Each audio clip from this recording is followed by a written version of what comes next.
Tiket mudik gratis tujuan Tulehu, Amahai dijual kembali dengan harga Rp148 hingga Rp200.000.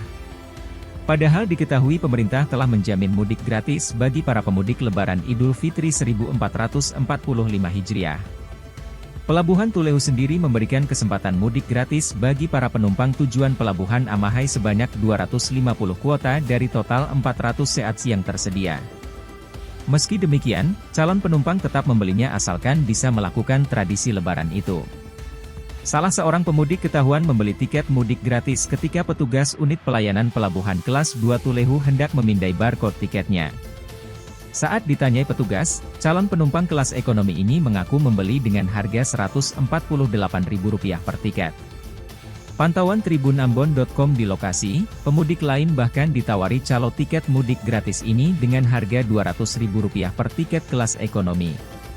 Kepala Unit Pelayanan Pelabuhan Kelas 2 Tulehu, Margarita Watimuri mengatakan, sesuai aturan tiket gratis itu tidak untuk diperjualbelikan. Menurut Margarita, jika calon pemudik yang telah terdaftar, namun tidak bisa menggunakan tiketnya, maka tiket itu diberikan kepada orang yang membutuhkan. Adapun mudik gratis ini menjadi program nasional Kementerian Perhubungan RI. Melalui UPP Kelas 2 Tulehu, telah diinformasikan mengenai prosedur untuk memperoleh tiket gratis ini. Hal ini mempermudah masyarakat untuk mendapatkan kesempatan mudik gratis tanpa harus rebutan di hari H keberangkatan.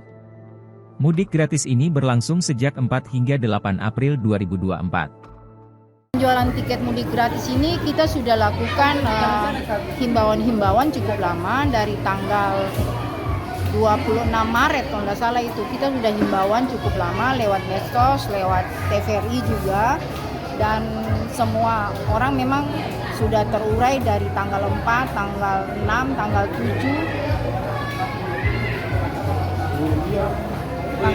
tanggal 8, dan besok tanggal 8 terakhir.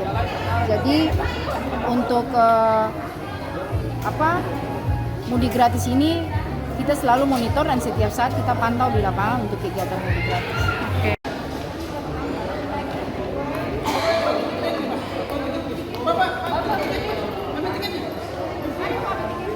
Download Tribun X sekarang, menghadirkan lokal menjadi Indonesia.